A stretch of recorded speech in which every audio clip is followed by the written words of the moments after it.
സർവസൈന്യാധിപൻ യേശു, സർവ അധികാരിയാം യേശു, സർവനാമത്തിനും മേലെ സർവശക്തനാകും യേശു.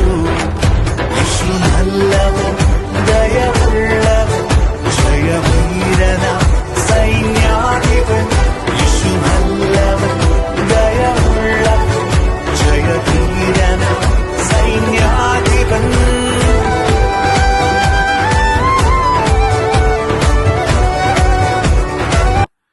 ഹല്ലേലൂയ. ഈശോയിലേറ്റവും പ്രിയപ്പെട്ടവരെ, അഞ്ചാമത്തിലേക്ക് പ്രാർത്ഥനാപൂർവ്വ സ്വാഗതം. തിരുപ്പിറവിയുടെ ദിനങ്ങളിൽ നമ്മൾ ഈശോയെ കുറിച്ച് ധ്യാനിക്കുകയാണ്. ഇന്നേ ദിവസം യേശുവിനെ കുറിച്ച് വട്ടുപിടിച്ച അല്ലെങ്കിൽ യേശുവിന്റെ ജ്ഞാനം കൊണ്ട് നിറയപ്പെടാൻ കൊതിക്കുന്ന, ആഗ്രഹിക്കുന്ന ഒരു വ്യക്തിയുമായി സംസാരിക്കാൻ കർത്താവ് കൃപ നൽകി. പ്രിയപ്പെട്ടവരെ, ഈ തിരുപ്പിറവിയുടെ ദിനങ്ങളിൽ ഒരുപക്ഷെ നിങ്ങൾ നൊയമ്പ് നോക്കുന്നുണ്ടാകാം, നല്ലത്. ഒരുപക്ഷെ നിങ്ങൾ പാവപ്പെട്ടവർക്ക് ഭക്ഷണം കൊടുക്കുന്നുണ്ടാകാം, നല്ലത്. ഒരുപക്ഷെ നിങ്ങൾ കൂടുതൽ പ്രാർത്ഥിക്കുന്നുണ്ടാകാം, നല്ലത്. ഒരുപക്ഷെ കടന്നു വരുന്ന 25-ാം തീയതി ഏറ്റവും വിഭവസമൃദ്ധമായ ഒരു സദ്യ, ഒരു ഭക്ഷണം, അതല്ലെങ്കിൽ നക്ഷത്ര വിളക്കുകൾ, ക്രിബുകൾ, ആഘോഷങ്ങൾ, അലങ്കാരങ്ങൾ എല്ലാം നമ്മുടെ ജീവിതത്തിൽ ഉണ്ടാകാം. എല്ലാം നല്ലത് തന്നെ. എന്നാൽ അതിനേക്കാൾ ഉപരിയായി യേശു എന്റെ ഹൃദയത്തിൽ ജനിക്കാൻ, യേശു ആരാണ് എന്ന് തിരിച്ചറിയാൻ, യേശു ആരാണെന്ന് പ്രഖ്യാപിക്കാൻ തക്കവണ്ണമുള്ള ഒരു ദൈവിക ജ്ഞാനത്തിന്റെ, ദൈവിക വെളിപാടിന്റെ അനുഭവം നമ്മൾ സ്വന്തമാക്കിയിട്ടുണ്ടോ? അതല്ലേ യഥാർത്ഥത്തിൽ ഈ തിരുപ്പിറവിയുടെ ദിനങ്ങളിൽ നമ്മൾ സ്വന്തമാക്കേണ്ടത്. എന്നെ സംബന്ധിച്ചിടത്തോളം 52-ാമത്തെ ക്രിസ്മസ് കർത്താവ് വഴി നടത്തുകയാണ്. വചനം കേൾക്കുന്ന പ്രിയപ്പെട്ടവരെ, ഒരുപക്ഷെ നിന്റെ ജീവിതത്തിൽ ഇത് എത്രാമത്തെ ക്രിസ്തുമസാണ്, എത്രാമത്തെ തിരുപ്പിറവിയാണ്. ഈ ഈശോയെക്കുറിച്ച്, ഈ യേശുവിനെ കുറിച്ച് ഉള്ളിന്റെ ഉള്ളിൽ എത്രമാത്രം ജ്ഞാനം, എത്രമാത്രം അറിവ് സ്വന്തമാക്കാൻ നമുക്ക് സാധിച്ചിട്ടുണ്ട്. ഫിലിപ്പിയ ലേഖനം 3-ാം അധ്യായം 8-ാം തിരുവചനം, എന്റെ കർത്താവായ യേശുക്രിസ്തുവിനെ പറ്റിയുള്ള ജ്ഞാനം കൂടുതൽ വിലയുള്ളതാകയാൽ സർവവും നഷ്ടമായി തന്നെ ഞാൻ പരിഗണിക്കുന്നു.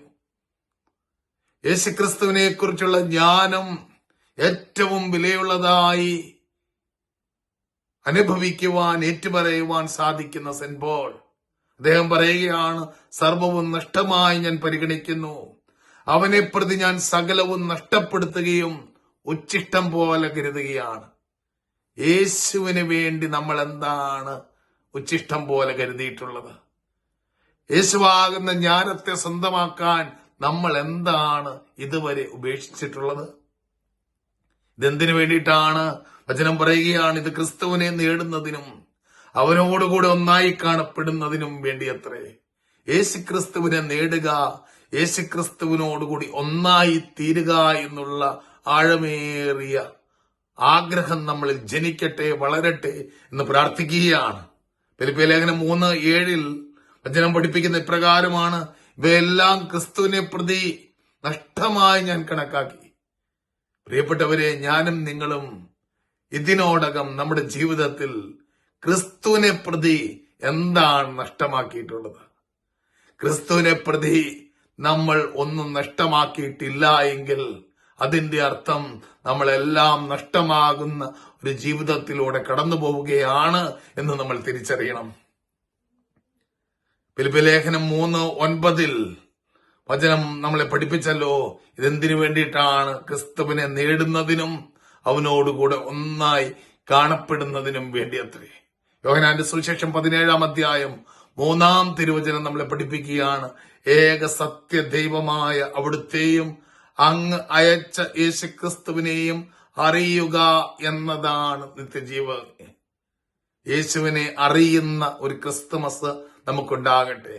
യേശുവിനെ അറിയുന്ന ഒരു വിശ്വാസ ജീവിതം, പ്രാർത്ഥനാ ജീവിതം നമുക്കുണ്ടാകട്ടെ.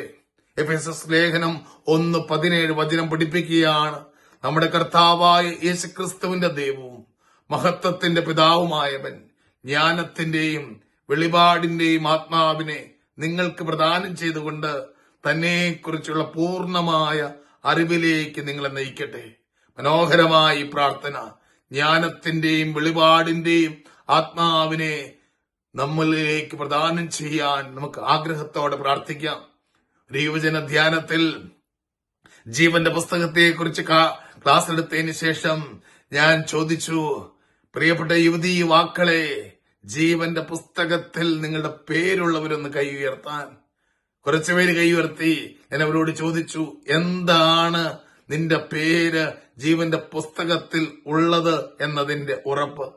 ഒരു പെൺകുട്ടി സധൈര്യം പുഞ്ചിരിച്ചുകൊണ്ട് കൈ ഉയർത്തിക്കൊണ്ട് അവൾ ഏറ്റുപറഞ്ഞു, എന്റെ യേശു സ്നേഹമാണ്, എന്റെ യേശു എന്നെ അറിയുന്നു, ഞാൻ എന്റെ യേശുവിനെ അറിയുന്നു, ഞാൻ എന്റെ യേശുവിന്റെ സ്വന്തമാണ്, ഞാൻ അവന്റെ രക്തത്താൽ കഴുകപ്പെട്ടവളാണ്, ഞാൻ അവന്റെ നാമത്തിൽ വീണ്ടും ജനിച്ചവളാണ്, ഞാൻ അവന്റെ സ്വന്തമാണ്, അവന്റെ പുസ്തകത്തിൽ എന്റെ പേരുണ്ട് എന്ന് എനിക്കുറപ്പുണ്ട്.